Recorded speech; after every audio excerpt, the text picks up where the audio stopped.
ಚನ್ನಪಟ್ಟಣ ವಿಧಾನಸಭೆಯಿಂದ ವಿಶ್ವ ಪರಿಸರ ದಿನಾಚರಣೆ. ಹೌಸಿಂಗ್ ಬೋರ್ಡ್ನ ಕನಕನಗರದ ಉದ್ಯಾನವನದಲ್ಲಿ ಗಿಡ ನೆಟ್ಟು ಆಚರಣೆ. ಚನ್ನಪಟ್ಟಣದ ನಗರಸಭೆಯಿಂದ ವಿಶ್ವ ಪರಿಸರ ದಿನಾಚರಣೆ ಅಂಗವಾಗಿ ಪಟ್ಟಣದ 31ನೇ ವಾರ್ಡ್ನ ಕನಕನಗರದ ಉದ್ಯಾನವನದಲ್ಲಿ ಗಿಡಗಳನ್ನು ನೆಡಲಾಯಿತು. ಈ ಸಂದರ್ಭದಲ್ಲಿ ತಹಶೀಲ್ದಾರ್ ನರಸಿಂಹಮೂರ್ತಿ, ನಗರಸಭಾ ಅಧ್ಯಕ್ಷ ವಾಸಿಲ್, ಆಯುಕ್ತ ಮಹೇಂದ್ರ, ಡಿವೈಎಸ್ಪಿ ಗಿರೀಶ್, ಬಿಒ ರಾಮಲಿಂಗಯ್ಯ, ಸದಸ್ಯರಾದ ಮಂಗಳಮ್ಮ ಮತ್ತು ನಗರಸಭೆ ಸದಸ್ಯರು ಹಾಗೂ ಅಧಿಕಾರಿಗಳು ಉಪಸ್ಥಿತರಿದ್ದರು. ಏನು ನಾವು ಗಿಡ ನೆಡುವ ಕಾರ್ಯಕ್ರಮನ ಹಮ್ಮಿಕೊಂಡಿದ್ದೇವೆ ನಗರಸಭೆಯಿಂದ. ಈ ಕಾರ್ಯಕ್ರಮ ನಾವು ಪರಿಸರ ದಿನಾಚರಣೆ ದಿವಸ ಹಮ್ಮಿಕೊಂಡಿದ್ದು. ಕಾರಣಾಂತರಗಳಿಂದ ಏನು ಬೆಂಗಳೂರಲ್ಲಿ RCB ಒಂದು ಘಟನೆ ನಡೀತು, ಅದರಿಂದ ಮುಂದೂಡಿಸಿ ಇವತ್ತು ಈ ಕಾರ್ಯಕ್ರಮಕ್ಕೆ ನಾವು ಚಾಲನೆ ಕೊಡ್ತಾ ಇದ್ದೀವಿ. ಸುಮಾರು ಒಂದು 200ರಿಂದ 250 ಗಿಡಗಳನ್ನು ಇವತ್ತು ಈ ಉದ್ಯಾನದಲ್ಲಿ, ಯಾಕಂದರೆ ಇದು ಯಾವುದು ಉಪಯೋಗಕ್ಕೆ ಮೊದಲು ಮಾಡಿದ್ದಾರೆ, ಚೆನ್ನಾಗಿ ಮಾಡಿದ್ದಾರೆ. ಇದು ಉದ್ಯಾನ ಮೊದಲು ಉಪಯೋಗಕ್ಕೆ ಬರ್ತಾ ಇರಲಿಲ್ಲ. ಅದಕ್ಕೋಸ್ಕರ ಎಲ್ಲ ಸ್ವಚ್ಛತೆ ಮಾಡಿ, ಕ್ಲೀನ್ ಮಾಡಿ, ಎಲ್ಲ ಟೈಲ್ಸ್ ಗೀಲ್ಸ್ ಎಲ್ಲ ಚೆನ್ನಾಗಿದೆ.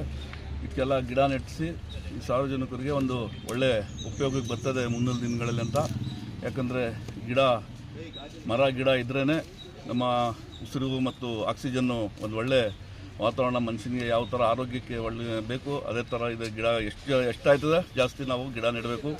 ಈ ತಿಂಗಳೆಲ್ಲ ನಾವು ಬೇರೆ ಬೇರೆ ಕೆಲವು ಮಸಾಣದಲ್ಲಿ ಮತ್ತು ಕೆಲವು ರಸ್ತೆ ಬದಿಯಲ್ಲಿ ಎಲ್ಲ ನೆಡುವಂಥ ಒಂದು ಕಾರ್ಯಕ್ರಮ ನಾವು ಹಮ್ಮಿಕೊಂಡಿದ್ದೇವೆ. ತಿಂಗಳೆಲ್ಲ ಮಾಡ್ತಾಯಿರ್ತೀವಿ. ಯಾಕಂದರೆ ಎಲ್ಲ ಜನರು ಗಿಡ ಬೆಳೆಸಿ, ಯಾಕಂದರೆ ಬತ್ತ ದಿನಗಳಲ್ಲಿ ಎಲ್ಲ ಕಾಡು ಎಲ್ಲ ಗಿಡ ಕಡ್ದು ಎಲ್ಲ ಮೈದಾನ ಆಯಿತು. ಅದೇ ಕಾಡಿದ್ದನ್ನೆಲ್ಲ ಅದರಲ್ಲಿ ನಮಗೆಲ್ಲ ಒಳ್ಳೆ ಗಾಳಿ ಹವಾ ಇಲ್ಲ, ಒಳ್ಳೆ ಆಕ್ಸಿಜನ್ ಇಲ್ಲ. ಮರದಿಂದನೇ ಒಳ್ಳೆ ಆಕ್ಸಿಜನ್ ಬರೋದು.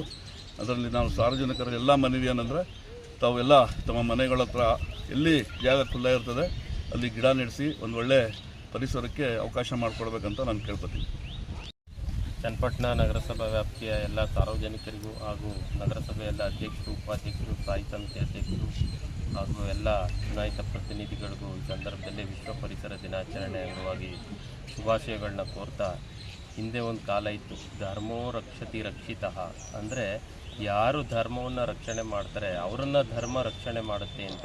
ಆದರೆ ಪ್ರಸ್ತುತ ದಿನದಲ್ಲಿ ನಾವು ವೃಕ್ಷೋ ರಕ್ಷತಿ ರಕ್ಷಿತಃ, ಅಂದರೆ ಯಾರು ಮರಗಳನ್ನ ರಕ್ಷಣೆ ಮಾಡ್ತಾರೆ ಅವರ ಆಯಸ್ಸು, ಆರೋಗ್ಯ ಎಲ್ಲ ತುಂಬ ಚೆನ್ನಾಗಿರುತ್ತೆ, ಇಡೀ ಸಮಾಜದ ಸ್ವಾಸ್ಥ್ಯ ಚೆನ್ನಾಗಿರುತ್ತೆ ಎನ್ನುವಂಥ ನಿಟ್ಟಿನಲ್ಲಿ ಒಂದು ಹೊಸ ಘೋಷವಾಕ್ಯ ಐತೆ. ಹಾಗಾಗಿ ಪರಿಸರ ಮತ್ತು ಮಾನವನ ಒಂದು ನಂಟು ಒಂದು ಅವಿನಾಭಾವ ಸಂಬಂಧ. ಹೇಗೆ ಒಂದು ನಾಣ್ಯಕ್ಕೆ 2 ಮುಖ ಇದ್ದರೆ ಮಾತ್ರ ಅದಕ್ಕೆ ಬೆಲೆನೋ, ಹಾಗೆ ಮಾನವ ಒಂದು ಜೀವ ಸಂಕುಲ ಚೆನ್ನಾಗಿರಬೇಕು ಅಂತಂದರೆ ಉತ್ತಮವಾದಂಥ ಒಂದು ಪರಿಸರ